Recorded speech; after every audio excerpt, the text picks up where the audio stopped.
Welcome to Bind EduTech, and this is a continued class of the chapter We Are Not Afraid to Die, जो हम लोग text book से पढ़ रहे हैं, लाइन बाय लाइन पढ़ रहे हैं, वर्ड बाय वर्ड, और फिर उसका नोट्स भी देखते जा रहे हैं कि मेरे नोट्स में मीनिंग्स कैसे लिखा हुआ रहता है। उन्हीं टेक्स्ट बुक वाले वर्ड्स के बीच में मीनिंग्स सिर्फ मैं इंक्लूड कर देता हूँ, वो भी मैं आपको दिखाते जा रहा हूँ इस चैप्टर में। अभी तक हम लोग 3 पैराग्राफ्स किए हैं इस चैप्टर से, जिसमें हम लोग क्या क्या कर चुके हैं।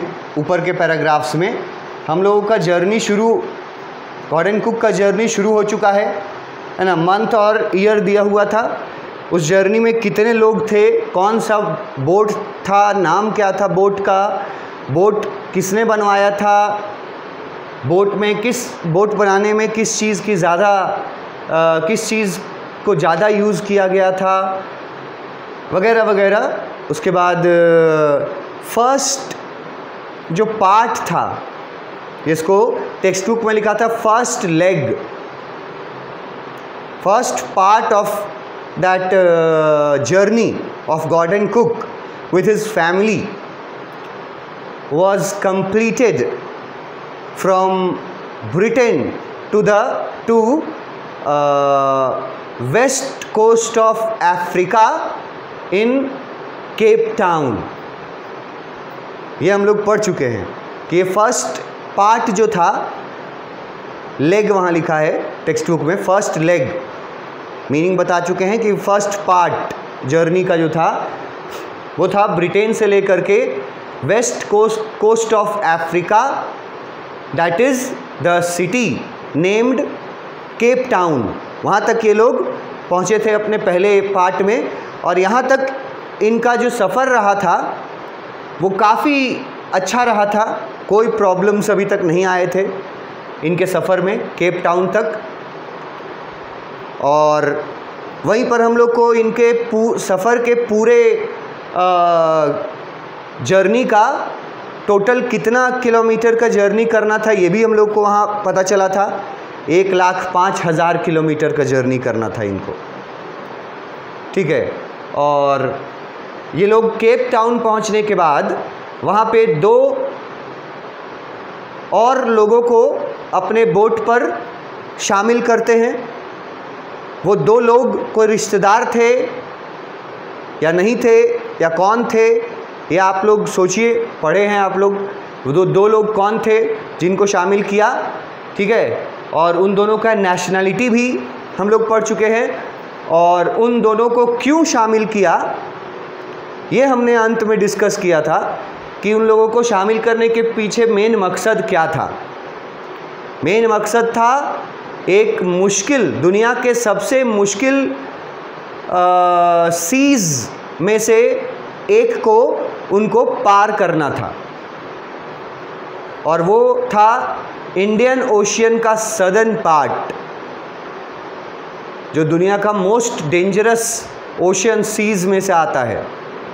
तो उसको टैकल करने के लिए, टैकल वर्ड यूज़ किया था, उसको टैकल करने के लिए, वहाँ के ख़राब सिचुएशंस को हैंडल करने के लिए टैकल वर्ड टेक्स्ट बुक में है। इन्होंने 2 लोगों को एज अ क्रूमैन, CREWMEN, ये वर्ड भी टेक्स्ट बुक में है, मीनिंग मैं बता चुका हूँ। क्रूमैन के रूप में इन्होंने 2 लोगों को शामिल किया था, उनके नाम और उनके नेशनलिटीज़ ये भी बताया जा चुका है। ये आप खुद सोचिए अगर आप पढ़े हैं तो, ठीक है। यहाँ तक हम लोगों ने किया था टेक्स्ट बुक से। अभी हम लोगों को टेक्स्ट बुक से इस पैराग्राफ को शुरू करना है। एक छोटा पैराग्राफ यहाँ है, एक छोटा पैराग्राफ यहाँ है, तो इस पैराग्राफ से शुरू करना है। On our second day out of Cape Town, ये टेक्स्ट बुक पढ़ रहा हूँ मैं, आपको भी पढ़ना चाहिए टेक्स्ट बुक। और जैसे ये पैराग्राफ है तो इसको पढ़ते वक्त नोट करना है कि ये वाले वर्ड्स का मीनिंग हमको नहीं पता, और उसके बाद मेरे नोट्स में जाएंगे तो देखेंगे कि उनका क्या मीनिंग्स दिया हुआ है वहाँ। On our second day out of Cape Town. इसमें कोई वर्ड मीनिंग जानने का ज़रूरत नहीं है। केप टाउन से वो लोग निकले जब 6 लोग अब हो चुके थे बोट पर। वेव वॉकर नाम का बोट, 22 मीटर लंबा, 30 टन वज़न बोट का।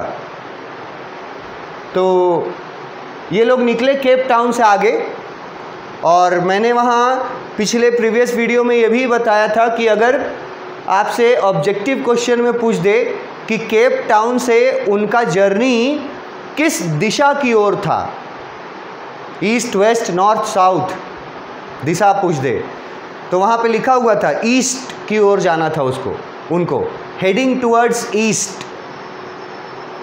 केप टाउन से पूर्व दिशा की ओर वो लोग जर्नी शुरू किए उन दोनों क्रूमैन को लेने के बाद। उस जर्नी का दूसरा दिन, केप टाउन से निकले, एक दिन बीत गया, दूसरा दिन, उस जर्नी का दूसरा दिन केप टाउन से निकलने के बाद, we began to encounter strong gales. अब यहाँ वर्ड मीनिंग्स आ जाते हैं।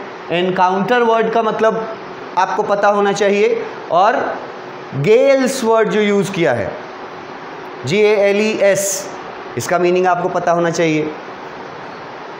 ये वर्ड भी पता होना चाहिए जो टेक्स्ट बुक में है, और फिर उसका मीनिंग पता होना चाहिए।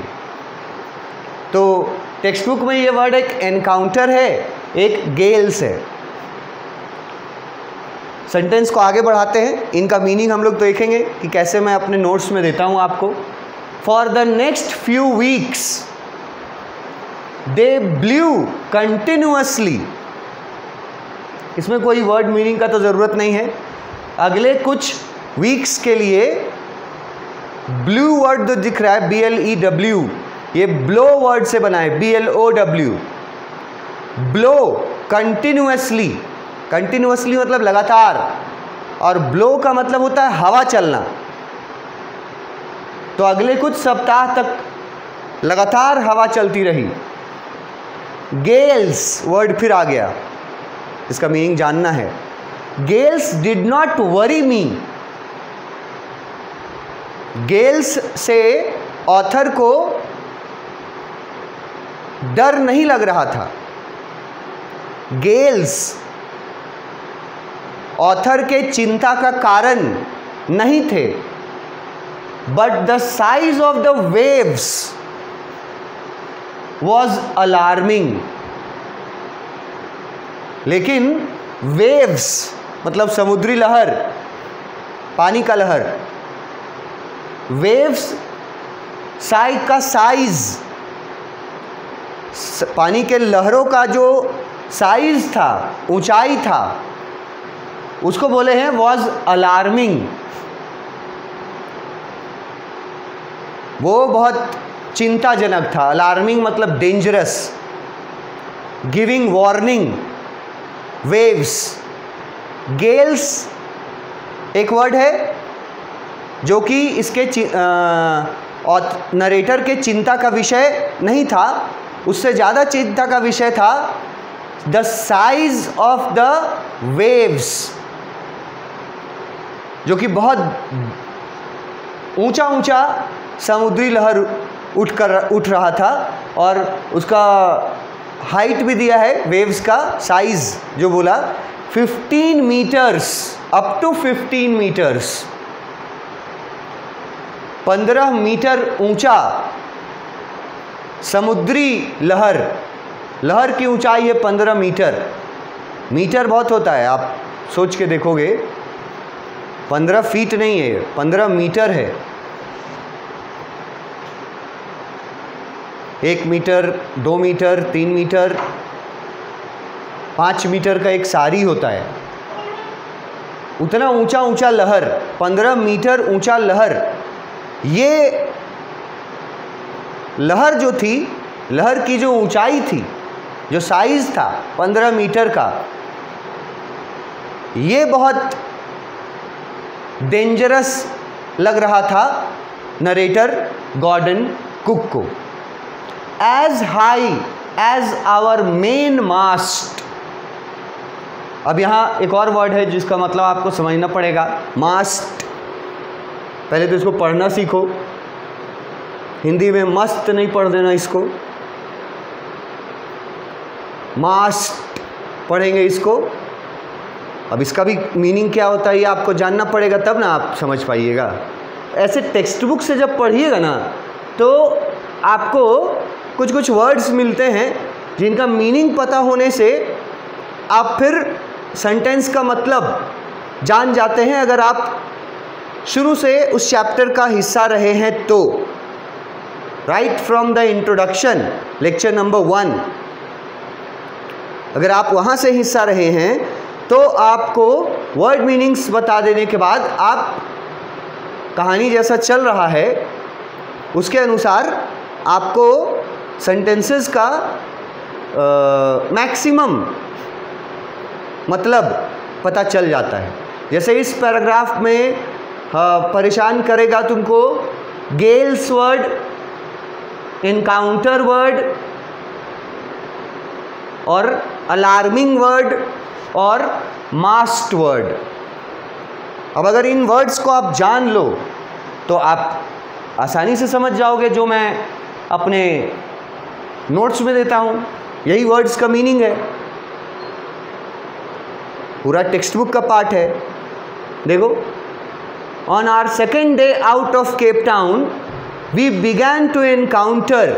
अब एनकाउंटर का मीनिंग दे दिए, टू फेस। और टू फेस का मतलब है हिंदी में सामना करना, किसी मुसीबत का, किसी सिचुएशन का सामना करना, उसको बोलते हैं एनकाउंटर। यहाँ पे एनकाउंटर का ये मतलब है। वैसे आप जनरल टर्म्स में एनकाउंटर वर्ड सुनते होंगे। ये देखो ये वर्ड, ये पुलिस और गुंडे जो होते हैं उनके बीच आपने ये वर्ड सुना होगा। हिंदी बैकग्राउंड के बच्चों ने भी ये वर्ड सुना होगा, लेकिन उनको लिखने बोलिएगा तो स्पेलिंग में दिक्कत हो जाएगा। इनकाउंटर आई से शुरू नहीं होता है, ई से शुरू होता है। बहुत सारे लोगों को मैंने बोलते देखा है इनकाउंटर, एनकाउंटर है, ई से शुरू है, आई से नहीं है। और एनकाउंटर का कॉमन मतलब समझते हैं हमारे बच्चे कि पुलिस और बदमाशों में जब भिड़ंत होती है तब एनकाउंटर बोला जाता है, आमना सामना। तो वहीं से इसका मतलब निकलता है टू फेस। ये लोग जब केप टाउन से निकले हुए, जब इनको दूसरा दिन हो गया, तब इनका सामना हुआ स्ट्रॉन्ग गेल्स से। अब यहाँ मैंने मीनिंग बता दिया, स्ट्रॉन्ग गेल्स, सॉरी यहाँ गेल्स का मतलब आपको नहीं लिखा हुआ दिख रहा है, पर गेल्स का मतलब यहाँ है, बहुत इजी वर्ड्स हैं, बस खाली ना ये, क्योंकि ये एक सी जर्नी है और हम लोग पार्टिकुलरली इंडिया के इधर नॉर्दर्न पार्ट के लोग, हम लोग सी जर्नी ज़्यादा करने का मौका हम लोग को मिलता नहीं है। तो बहुत आसान आसान शब्द जो हम लोग यूज़ करते हैं सी जर्नी में, उन्हीं शब्दों को अलग तरीके से सी, अगर आप वॉयेज पे हैं तो वर्ड्स, बहुत कॉमन वर्ड्स जो है ना, बहुत डिफ़िकल्ट वर्ड्स से रिप्लेस होता है, क्योंकि वो सी जर्नी चल रहा है इसलिए। जैसे यहाँ गेल्स वर्ड लिख दिया, GALES,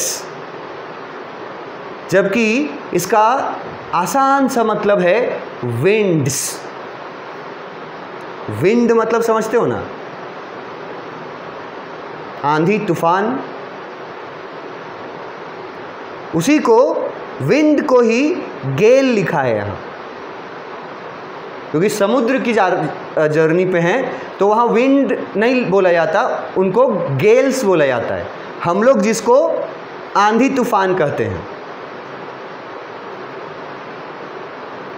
तेज हवाओं का चलना, हवाओं का बहुत तेज चलना, इसी को हम लोग आंधी तूफान कहते हैं, विंड्स कहते हैं। और विंड्स के जगह यहाँ लिख दिया गेल्स। तो स्ट्रॉन्ग गेल्स का मतलब हो गया strong winds. For the next few weeks, यहाँ पे कॉमा दिया गया है। आपसे क्वेश्चन पूछेगा कि केप टाउन से निकलने के बाद कितना टाइम बाद किस चीज़ का सामना करना पड़ा नरेटर को। केप टाउन से निकलने के बाद दूसरे दिन नरेटर को सामना करना पड़ा स्ट्रॉन्ग विंड्स का। अब गेल्स वर्ड टेक्स्ट बुक में है, वो याद रखना भी बहुत ज़रूरी है। विंड उसका मीनिंग है, वो समझना और वो याद रखना भी ज़रूरी है। तो उनका सामना किनसे हुआ? स्ट्रॉन्ग गेल्स से, मतलब बहुत तेज़ हवाएं चल रही थी समुद्र में। दूसरे दिन केप टाउन से वो लोग निकले, उसके दूसरे दिन। For the next few weeks they blue continuously, कि अगले कुछ सप्ताह तक आपको इस बात का जानकारी मिल चुका है कि ये गॉर्डन कुक का जो जर्नी है, वॉयज जो है, वो कितना लंबा, कितने समय तक के लिए प्लान किया गया है। 3 years। तो यहाँ पे लिख रहा है कि कुछ सप्ताह तक, फ्यू वीक्स मतलब 1 सप्ताह, 2 सप्ताह, 3 सप्ताह, और फ्यू वीक्स का मतलब हो सकता है मंथ भर, महीना भर, क्योंकि सप्ताह से ही मिल करके महीना बनता है। कुछ सप्ताह को मिला दोगे तो महीना बन जाएगा, 4 सप्ताह को मिला दो 1 महीना हो गया। तो कुछ वीक्स तक वो जो स्ट्रॉन्ग विंड्स थे वो कंटिन्यूअसली चलते रहे कुछ सप्ताह तक। फिर लिखा है Gales did not worry me. Gales मतलब विंड। तो ये जो विंड चल रहा था, तेज हवाएं जो चल रही थी पिछले फ्यू वीक्स से, इन तेज हवाओं की चिंता, वरी वर्ड लिखा है ना यहाँ, देख रहे हो, वरी, चिंता, इन गेल्स की चिंता नरेटर को नहीं थी। क्यों नहीं थी? क्योंकि उससे भारी मुसीबत सामने खड़ी थी। विंड्स जो चल रहे थे कुछ सप्ताह से, स्ट्रॉन्ग विंड्स, उनकी चिंता नरेटर को नहीं थी, क्योंकि सामने उससे भी बड़ा खतरा था, और वो खतरा था size of the waves was alarming. अब अलार्मिंग का मतलब हम यहाँ लिख दिए गिविंग वार्निंग या डेंजरस, कि तेज हवाओं का उतना खतरा, उतना डर या उतनी चिंता लेखक को नहीं थी, नरेटर को नहीं थी, लेकिन उनको चिंता इस बात की थी कि समुद्र के लहरों का जो साइज था वो बड़ा होता जा रहा था,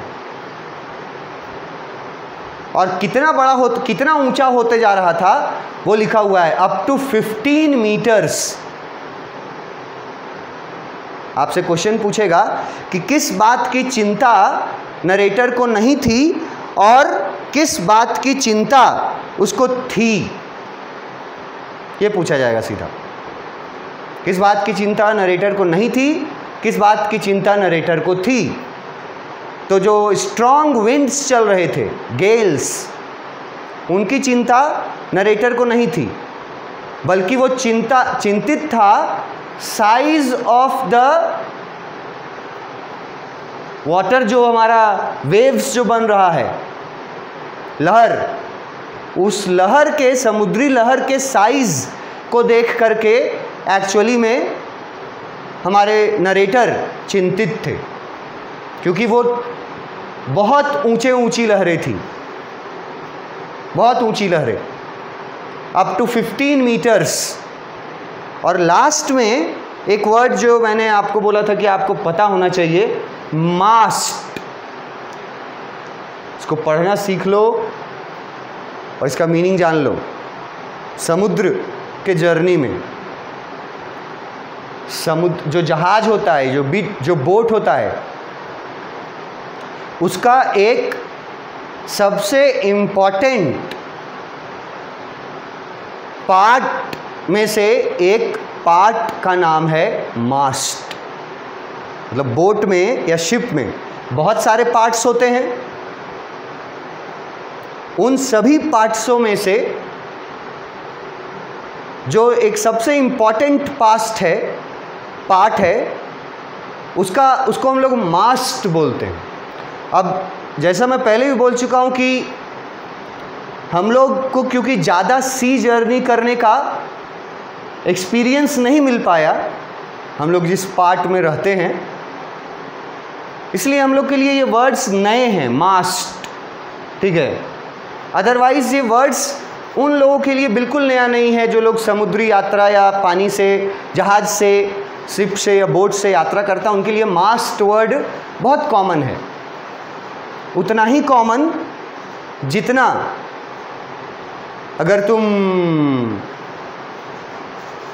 बाय रोड ट्रैवल करते हो कहीं, तो तुमको पता होगा एक word, toll tax. By road तुम कहीं भी जाते हो, अगर दिल्ली, मुंबई, कलकत्ता कहीं भी जाओ बाय रोड, तो तुम ये वर्ड ज़रूर सुना होगा, टोल टैक्स। तो तुमको टोल टैक्स वर्ड पता है क्योंकि तुम उस चीज़ को अनुभव किए हो। उतना ही सिंपल वर्ड है मास्ट। लेकिन उनके लिए जो सी जर्नी करते हैं, बोट से जर्नी करते हैं, मास्ट मैंने आपको बताया कि बोट या शिप का एक इम्पॉर्टेंट हिस्सा है। और खतरा इस बात का था नरेटर को कि जो समुद्री लहरें थीं 15 मीटर ऊंची उठ रही थी, और उतना ऊंचाई 15 मीटर का ऊंचाई इनके मास्ट का ऊंचाई था। अब मास्ट क्या होता है शिप में, उसके लिए तुमको पिक्स दिखा देते हैं अगर तुम समझ पाओ। जैसे कोई शिप होता है ना, किसी शिप में एक मास्ट रहता है, वन मास्ट। जैसे ये एक शिप है, यहाँ शिप जैसा स्ट्रक्चर है। अब यहाँ देखो शिप से ना, ये देखो एक वर्टिकल पोल गया हुआ है, टॉल वर्टिकल पोल। मैंने मास्ट वर्ड यहाँ जो लिखा है उसका मीनिंग पढ़ लो पहले। अ टॉल वर्टिकल पोल। पोल मतलब तो समझते हैं सब कोई, बिजली का खंभा होता है ना, पोल। उसको ये इंग्लिश हिंदी सब कोई पोल बोलते हो, POLE। तो वर्टिकल मतलब सीधा सीधा और लंबा। जहाज पे पोल्स लगाए जाते हैं जिनका बहुत इम्पॉर्टेंट रोल होता है सेलिंग में। तो कोई जहाज बोट के अनुसार किसी में एक पोल लगा रहता है, किसी में एक से ज़्यादा पोल्स लगे रहते हैं। जैसे यहाँ तुम अगर देख रहे हो तो इसमें एक पोल दिखाई देगा यहाँ से यहाँ। यही है पोल जो रहता है ना, उसी को मास्ट बोलते हैं, मास्ट। देखो ये भी एक शिप है, बोट जैसा है। इसमें देखो तुमको वर्टिकल दिखाई दे रहा है, कितना है वर्टिकल पोल्स? 3। तो ये तीनों क्या हो गए? मास्ट हो गए। ये जो वर्टिकल पोल गड़ा हुआ होता है ना शिप में, उसी पोल को मास्ट बोलते हैं। ये एक मास्ट भी हो सकता है शिप में, 2 मास्ट भी हो सकते हैं। यहाँ 3 मास्ट मैंने आपको दिखाया, और इससे ज़्यादा भी हो सकते हैं। यहाँ जैसे आप देखिए, इसमें आप देखिएगा तो इस शिप में आपको 2 मास्ट दिखाई देंगे, 2 पोल गड़े हुए हैं, ये 2 मास्ट हुआ। और मल्टीपल मास्ट वाले शिप्स भी होते हैं, ये देखो, इसमें गिनती करो कितना है, 1 2 3 4 5 मास्ट है इसमें।